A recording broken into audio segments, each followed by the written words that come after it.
His findings confirm how the duckbills may have built their nests. Based on the evidence that these dinosaurs herded, some scientists assume that the nest building was a collaborative effort within the herd.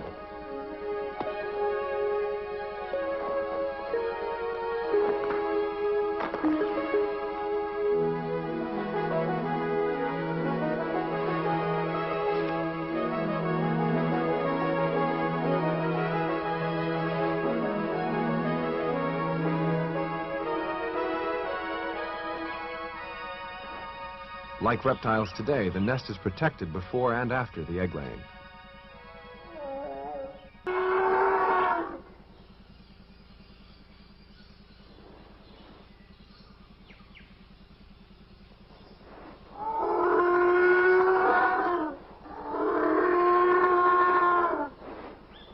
A duck-billed dinosaur, it's believed, laid 20 to 25 eggs in a circular pattern. Scientists don't know how long it took for the eggs to hatch, but they do know that the eggs were about 8 inches long, about the size of a grapefruit, surprisingly small for what would eventually become a 3-ton duckbill. Life for the duckbills was hazardous from the start. The Struthiomimus, an agile and fleet-footed dinosaur that resembles the modern-day ostrich, was a predator that mother duckbills feared most.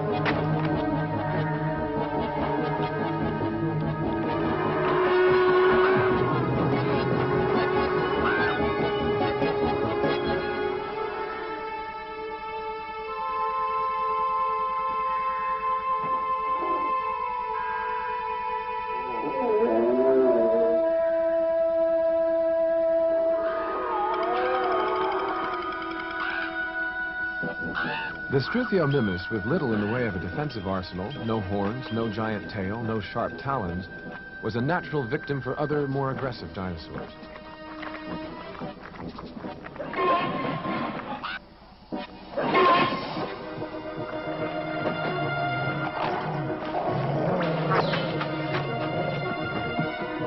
The speed of the Struthiomimus, normally its strongest asset, occasionally failed it, especially when matched by that of the Deinonychus.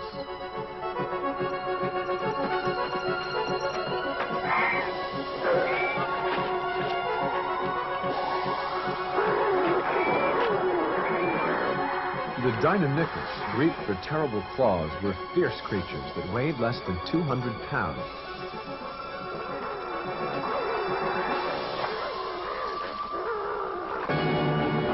They may have traveled in hunting packs like wolves today.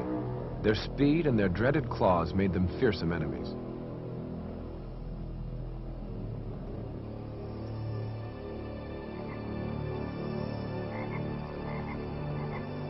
For the duckbill, survival was possible by the number of eggs originally laid. Life, the species, could continue.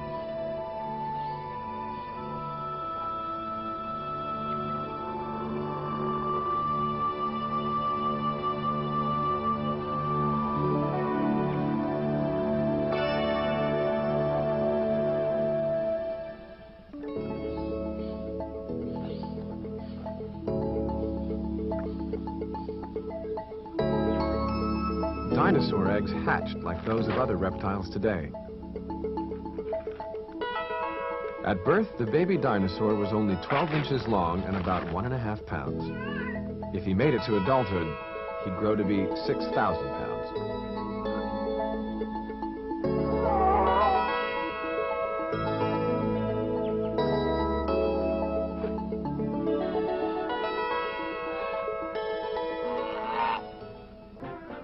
But today we know dinosaurs didn't drag their tails. Some used them for balance, others for weapons. Paleontologist Bob Bacher tells about some other myths. Brontosaurus liked dry environments, upland environments, not swamps. They favored the dry conifer forest, and their preferred food wasn't some sort of watercress, but conifer needles. We also used to think that the Brontosaurus was the largest dinosaur in existence. In 1970, if you were to take an elevator to the top, you would travel 6 stories up. If Jensen's calculations turn out to be correct, then the Ultrasaurus would probably have had to eat almost 5 tons of forage a day. The question remains, was his mouth large enough to take in that much food in a 24-hour period? If the Ultrasaurus is the largest known dinosaur,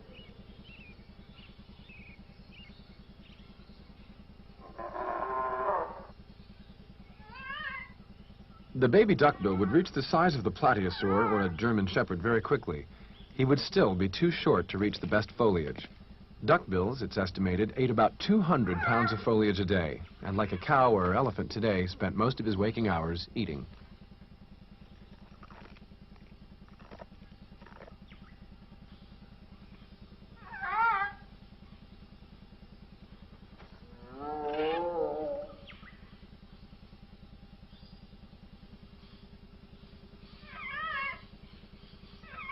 Eating techniques have to be learned, and the duckbills seem to have spent time with their young teaching them. But like all of nature's creatures, the child must one day go exploring by himself.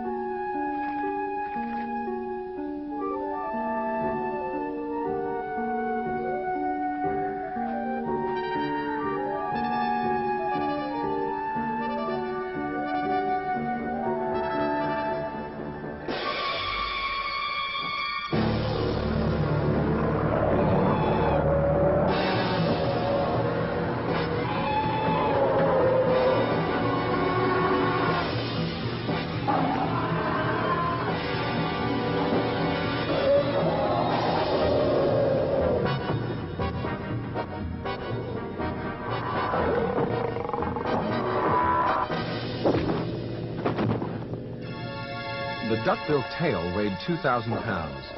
If it were fortunate enough to catch the Tyrannosaurus Rex off guard and knock it off its feet, it would have enough time to escape. For once down, the Tyrannosaurus Rex couldn't get up easily.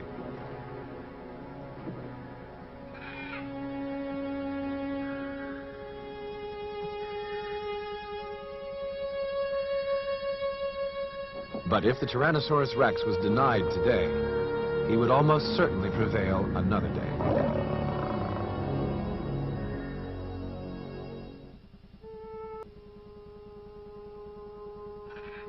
If there are dinosaurs living today, they would be survivors of the extinction that has mystified scientists. There are many theories about their extinction. One is that the dinosaur's destiny was written in the sky.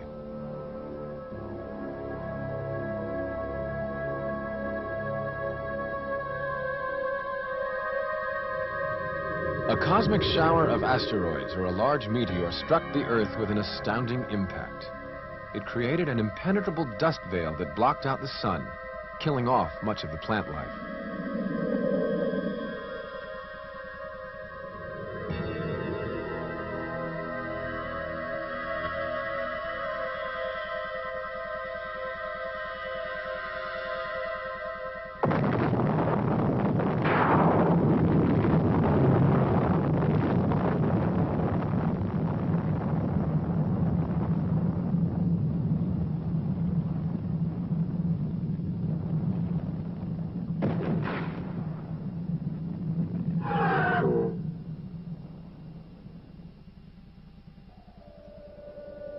An Earth robbed of the life-giving force of the sun, the theory holds, would soon be deprived of food for the plant-eating dinosaurs.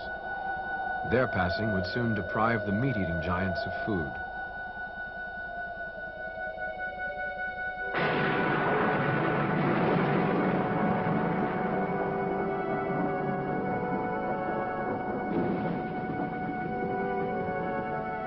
It was like a nuclear winter. The Earth suffered an untold loss of life. In a matter of months, the food chain would have broken down. The largest and the most dominant creatures on Earth perished. For the dinosaurs, it was the end of a 140 million year reign on Earth.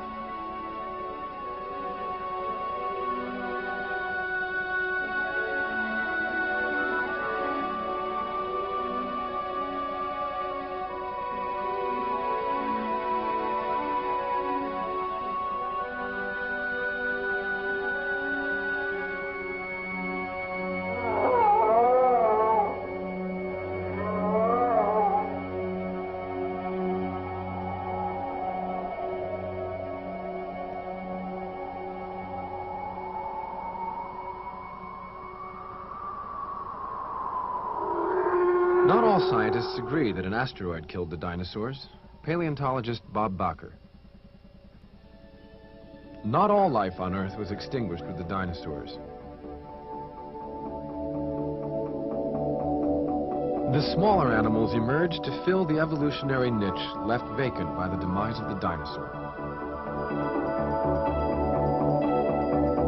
Among them were those that dwelled in the trees and beneath the ground, like the mammal.